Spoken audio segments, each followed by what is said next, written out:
오늘은 마가복음 개관 두 번째 시간인데요. 총 주제는 하나님의 지혜인 십자가, 이렇게 기억을 하시면 좋겠습니다. 성경에는 하나님께서 지혜로서 그렇게 나오시는데, 강생하신 하나님께서 그 지혜를 보여주신 그 원형이 뭐냐면 십자가입니다.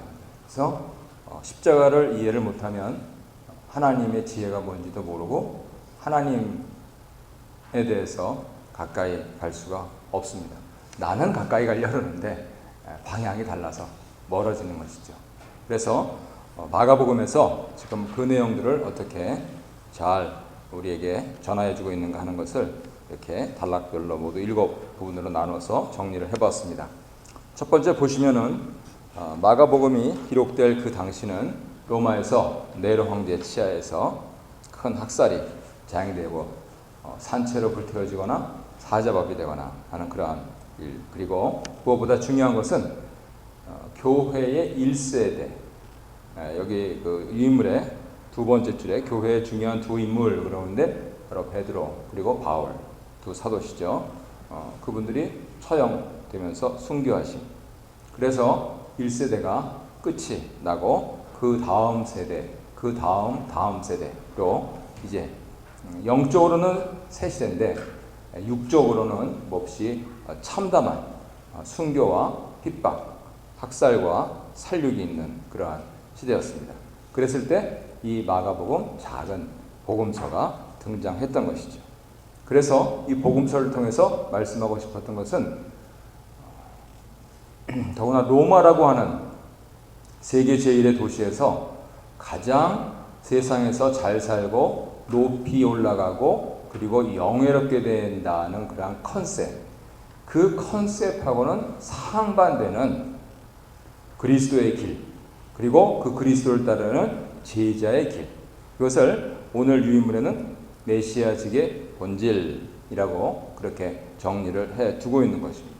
그래서 그리스도께서 십자가를 지셨듯이 제자들도 그리스도께서 십자가 지셨으니까 나는 면류관 쓴다 하는 것이 아니고, 나도 십자가를 지고 그리고 그리스도께서 내 눈물을 닦아주시고 세마포를 입혀서 흰옷 입은 성도로서 그렇게 해 주실 때 비로소 영광의 면류관이 나에게 쓰여진다 하는 그것을 잘 봐야 된다, 이렇게 정리를 해주고 있는 것입니다. 하지만 분량이 적다 보니까 16장 끄트머리 가서 그 부활과 그리고 또 8절까지 하고 9절부터는 후대 이렇게 덧붙여졌다라고 해서 4번이라고 그 성경책에 이렇게 돼 있을 겁니다. 어느 4번에는 없다 이렇게 돼 있는데, 그렇게 영광스러움이 있는 것은 사실이나 이 마가복음이 처음에 들려졌을 때는 그렇게 해서 십자가의 도가 강조되고 그리고 부활하셨다. 과연 그게 뭐냐? 근데 그거를 알아차릴 겨를도 없이 사람들은 죽어갔던 것이 오직 예수 왕을 믿는다는 사실 때문에. 그럼에도 불구하고 이 책이 사라지지 않고 있었던 중요한 이유는 두 번째 때문에 되어 있습니다.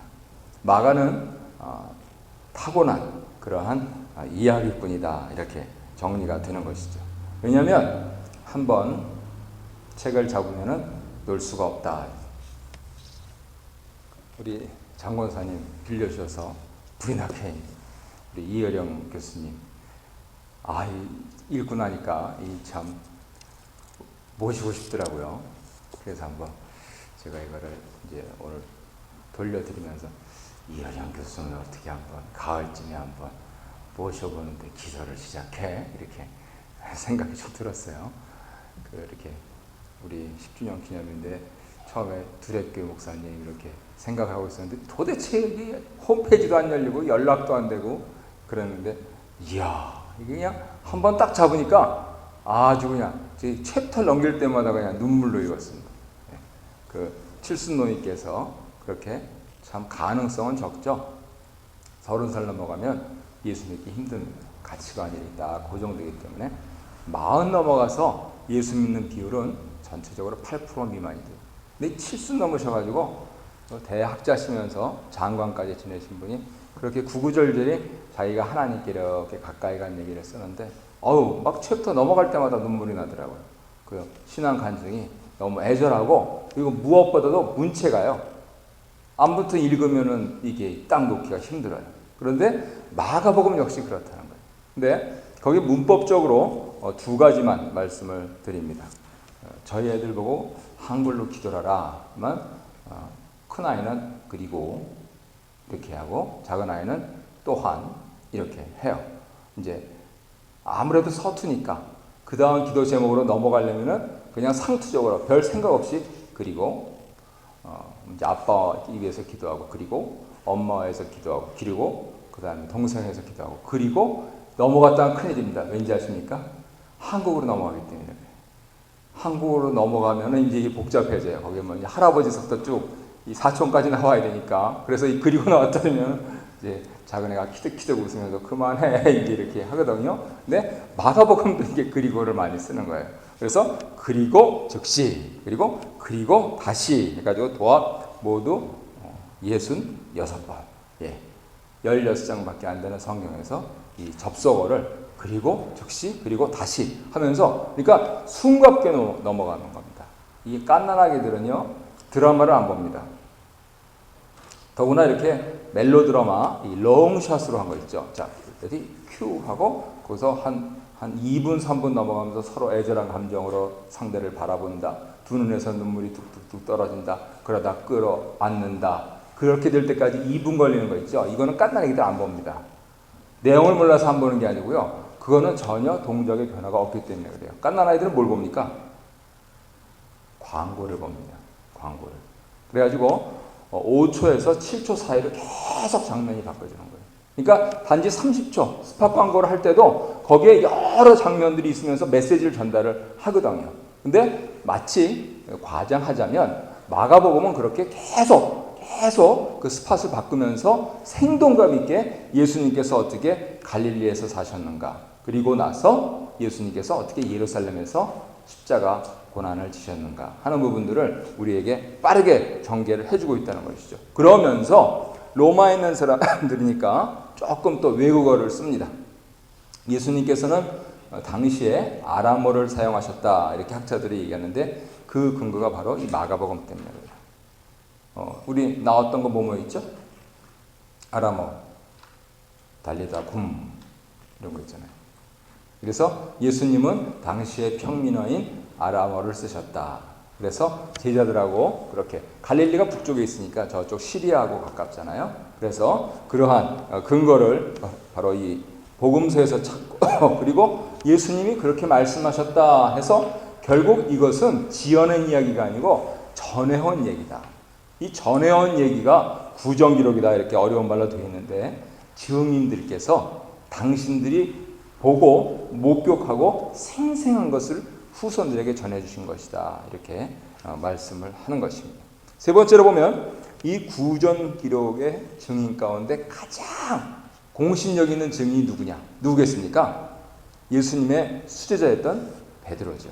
그리고 이 마가는 베드로를 수종 들었고 그런 의미에서 마가복음은 베드로 사도의 기억과 마가의 기록에 의해서 탄생한 복음서다 이렇게 얘기를 합니다. 자, 마태복음은 누가 기록했죠? 사도 마태. 마가복음은요? 사도 베드로의 제자인 마가. 누가복음은요? 사도 바울의 제자인 누가. 그죠? 얘기가 되죠? 요한복음은요? 사도 요한. 그러니까 마태 사도, 베드로 사도, 바울 사도, 요한 사도. 예. 이 네 사도. 그러니까 벌써 여기서 그냥 공신력이 100%가 아니고 120%. 거기 바울 사도까지 들어갔으니까요. 3층천까지 올라가고 다메섹 도상에서 예수님 직접 만나서 예루살렘의 공의회가 공증한 그 사도께서 증언까지도 들어갔기 때문에 이게 빵빵하게 되는 겁니다. 그랬을 때 마가복음은 베드로 사도. 그래서 유난히 베드로 사도에 대한 기록이 많아요. 그래서 장모님, 베드로 사도의 장모님, 그리고 사도님의 집이 가버나움에 있었구나 하는 부분들을 잘 알고 있죠. 그랬을 때 보통 우리 같으면 부끄러운 일은 좀 숨기고 잘한 거, 치적, 이렇게 무슨 마치 이제 그 마니먼트 세우듯이 공적비 세우듯이 보통 사람 마음이 그런데 복음서는 사도에 대한 그러한 기록이 아니고 구주 예수님에 대한 기록이기 때문에 사도의 부끄러운 것까지 다 넣습니다. 그래서 후대 사람들이 아휴 사도도 그랬네 하는 정도로 끝나는 게 아니고 사도도 구원받아야 되고 우리도 구원받아야 되고 2000년이 지나서 이 복음서를 읽는 우리 이방인이었던 우리도 구원받아야 되고 하는 그러한 생생한 목소리가 이 마가복음에 기록되어 있다 하는 것이죠. 그래서 특별히 어떻게 이런 분이 수제자가 됐나 하는 그러한 인상을 지울 수 없는 마가복음 14장 66절 이하의 주님을 강력하게 부인하는 자신의 모습, 그 모습을 자신의 수종, 제자였던 마가에게 베드로 사도가 이렇게 구술한다고 상상해 보십시오. 참 어렵죠. 제자가 스승님 이제 좀 기억도 희미해져 가시는데 이제 좀 남겨두셔야죠. 그럼 맞네, 자네 말이 맞네. 이래가지고 이렇게 하는데 그런데 자신의 치부까지도 그렇게 제자들에게 말하는 것은 쉬운 일이 아닙니다. 하지만 그렇게 구술하는 목적이 나를 나타내는 데 있는 게 아니고 주를 나타내는 데 있기 때문에 이분은 그것을 담담하게 기술을 했던 것이죠. 그리고 또 신나는 것이 주님 부활하신 다음에 원형적으로는 제일 끄트머리예요. 그래서 제자들과 베드로에게 가서 이렇게 하죠. 우리 기억하시는지 모르겠지만 마가복음 처음에는 시몬과 그와 함께하는 자들이라고 제자들을 기술합니다. 그죠? 기억하시죠? 그런데 마가복음은 제일 끄트머리. 9절 이하에서는 다른 사본이 없으니까 공통적으로 봤을 때 8절까지는 다 있단 말이에요. 그랬을 때 마가복음 제일 끄트머리. 거기는 가서 제자들과 그리고 요놈 베드로 그런 뜻이에요. 처음에는 시몬과 그와 함께하는 자들이 제자들과 베드로 그렇게 하면서 이 사도 베드로는 자신의 또 주님을 향한 참회와 또 애틋한 그러한 마음 그것을 이 복음서를 통해서 또 우리에게 담아내고 있는 것이죠. 그리고 마가는 전혀 부끄러움 없이 스승님의 그것까지도 왜냐하면 사람을 나타내는 게 아닙니까? 구주를 나타내는 거니까. 우리 구주, 우리 주님의 이 복음이기 때문에 거기는 사람이 잘한 것도 있고 사람이 못한 것도 있죠. 그죠? 항상 잘한 것만 어떻게 해요? 또 항상 못하는 사람이 있어요. 잘한 것도 있고 못한 것도 있습니다. 그러니까 그랬을 때 모두 다 주께서 영광 받으시면 되기 때문에 이렇게 담담하게 그 기억을 기술을 하고 있는 것이죠. 네 번째 보시면 그리고를 쓰면서 또 급박하게 예수님에 대한 복음 기록을 전달하고 있는데 그렇다고 해서 아주 단순 명료하게 실제적으로 명료하긴 하지만 이 부분들이 그냥 꼬리에 꼬리를 물고 간다 그것은 아니고요. 깊은 신학이 들어있습니다. 그것은 마가의 신학이기도 하면서 또한 사도 베드로의 신학이기도 하죠. 그것이 첫 번째는 예수님 바로 왕이신 메시아시다 한 것. 두 번째는 예수님은 고난당하신 하나님 종이다. 세 번째는 예수님은 이 모수이잖아요. 첫 번째와 두 번째가 왕, 메시아, 고난당하는 하나님 종. 그래서 사람들이 당장 이해를 못해요. 그래서 예수님께서는 적어도 마가복음에서는 귀신을 만나든 사람을 만나든 잠잠하라.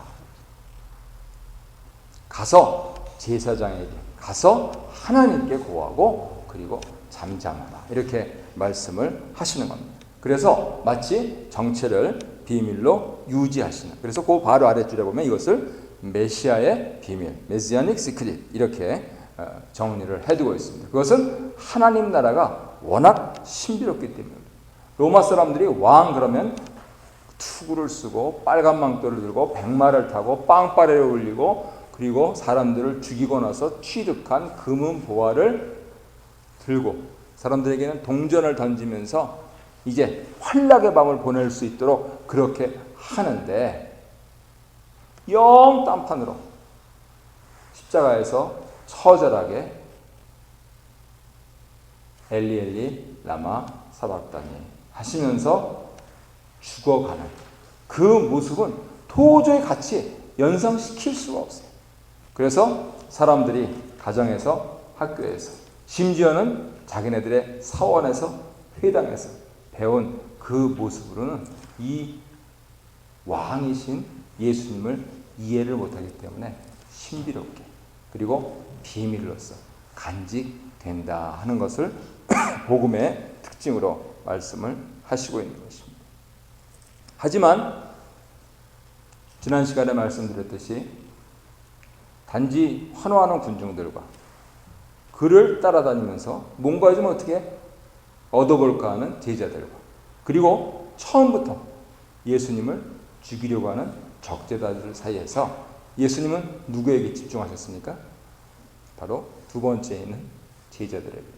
그래서 그의 시간의 대부분을 많은 군중이 아니고 또 적대자들과 이렇게 서로 아규먼트 하면서 보내신 것이 아니고 제자들에게 쓰시고 이거 감사하게도 참 어떤 학자가 조사를 했더니 예수님은 사역의 70%를 식탁에서 보내셨다 이렇게 또 논문을 쓰셔요. 적어도 제자들하고 만나는 자리 10번 중에서 7번은 식탁에서 이렇게 식탁에서 뭐 하시겠어요? 드시고 마시고 질문하시고 이렇게 하시면서 이 비밀스러운 하나님 나라를 직접 전수하려고 하신 것이죠. 그런데 아주 아이러니하게 마가복음에서는 마치 두 번 만져주셨던 그 소경처럼 그 다음 페이지 하고 있습니다. 8장 22절에서 26절에 보면 나와 있는 그들처럼 예수님은 살아서 제자들의 마음을 만져주셔야 했고요. 그리고 다시 살아서 제자들의 마음을 만져주셔야 했어요.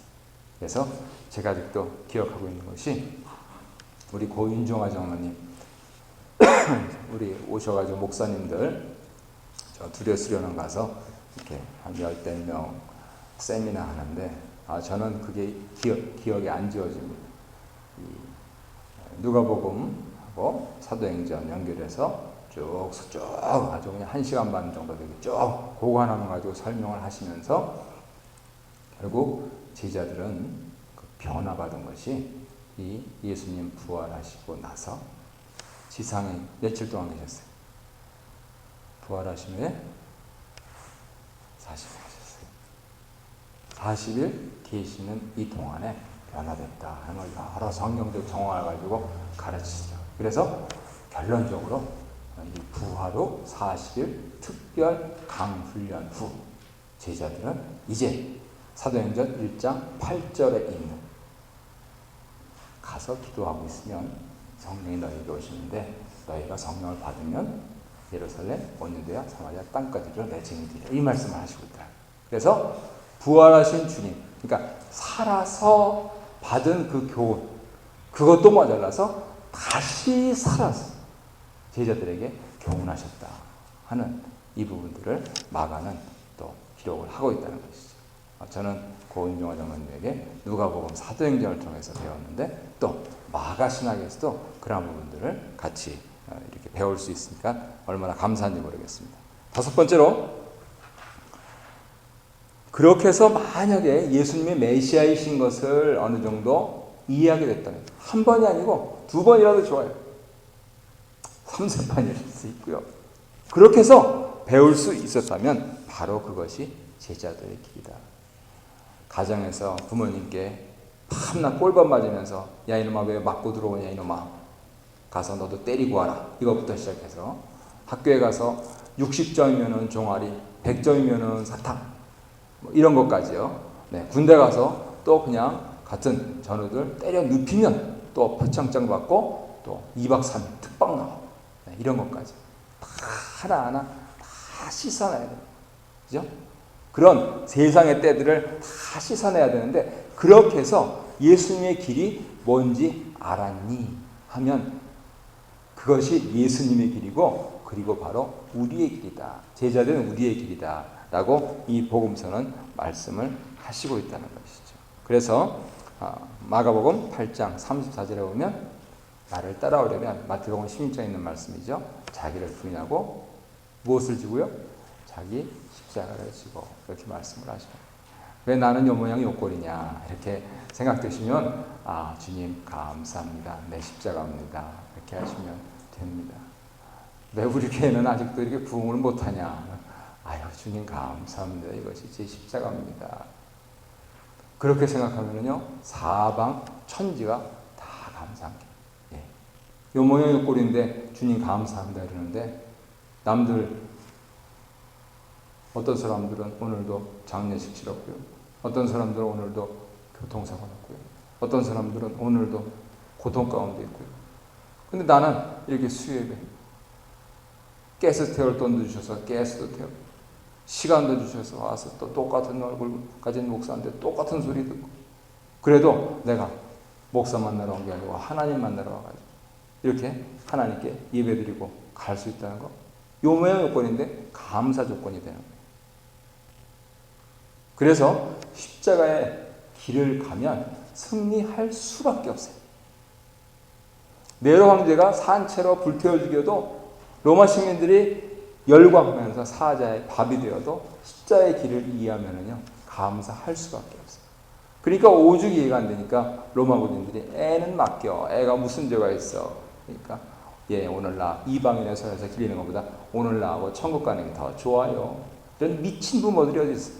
그렇지만 그들이 바르게 그들의 삶을 갖고 갔기에 오늘날 우리에게도 복음이 전해지는 것이죠. 그 모습을 본 병사들이 밤에 또 찾아옵니다.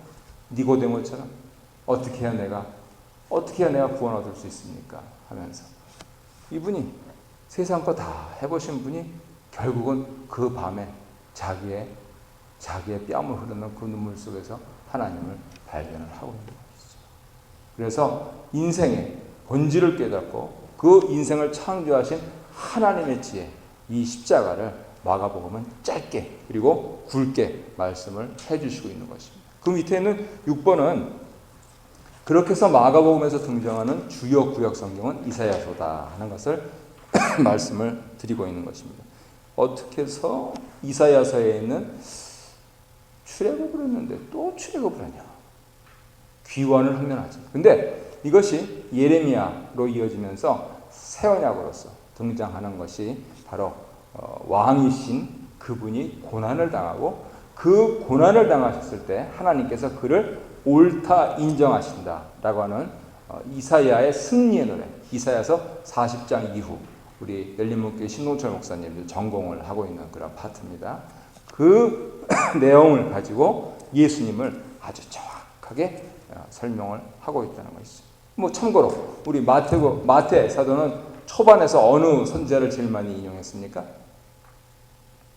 성탄절 때 제가 말씀드렸는데 미가 선지자. 그죠? 미가 3장, 4장, 5장 다 끌어다 쓰면서 그러면서 앞에 있는 족보까지도 그냥 뺄 거 빼고 넣을 거 넣고 그러면서 2 곱하기 7 내가지고 14 이렇게 해가지고 그래. 기억 안 나셔도 돼요. 지금 마가복음 하겠으니까 나중에 또 할 일이 있겠죠. 또. 아무튼 그래서 마가 선생은 우리에게 이사야서를 통해서 예수님을 잘 가르쳐주고 있습니다. 그랬을 때 단지 포로에서 돌아온 것이 아니고 마지막 7번째 보면 이것이 새 출애굽, 즉 창조에서 구원으로 넘어가는 새 언약의 시작인 것에서 중요한 키포인트는 뭐냐면 바로 이방인들이 포함된다.